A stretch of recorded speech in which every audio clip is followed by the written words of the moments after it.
Spoonbill Rebel before, and this is it, guys. This is the old school Spoonbill Rebel. This is probably the original jerkbait, the predecessor of it. And guys, I was around back in the 70s when some of the old Ozark experts figured out that this was the deal. As far as they'd put weights on it like this, like I got some weight on the bottom. They used to just take solder and wrap around the hooks to get the thing to suspend.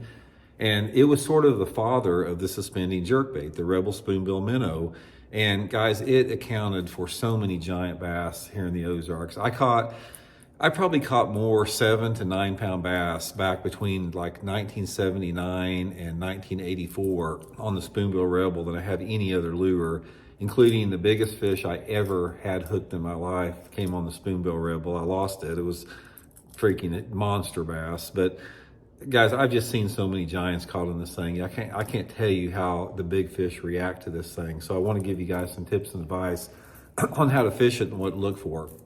Now, first of all, I'm not saying this thing is going to be that's going to outfish a mega bass in today's world, but there are situations where this thing is still highly effective today for the big fish. And I want to talk about 2 different patterns, the way to fish it, that I have had success on it even recently, fishing it when nobody else does. Now, first of all, it's got a big spoonbill on it, and you don't fish it like a jerkbait. You don't throw it out there and jerk it in like a jerkbait. This thing is more like sort of like a crankbait / jerkbait. So what I like to do with it is I throw it down there like that. I'll let it suspend, and then a lot of times I'll pump it.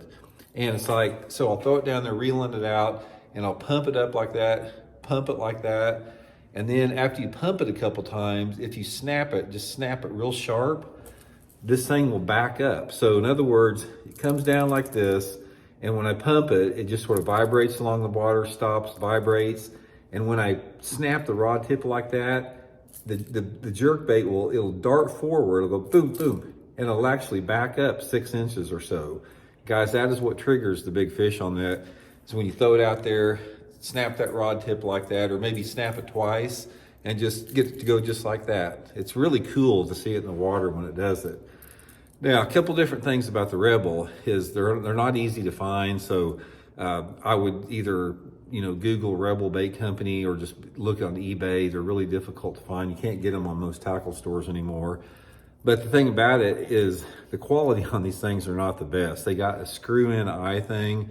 So the hardest thing about a Rebel is getting one that runs straight, because you can tune the eye a little bit, but if you start twisting it too much, it'll get loose because it's just screwed in there. So there's nothing really, if you loosen it too much, the screw comes loose.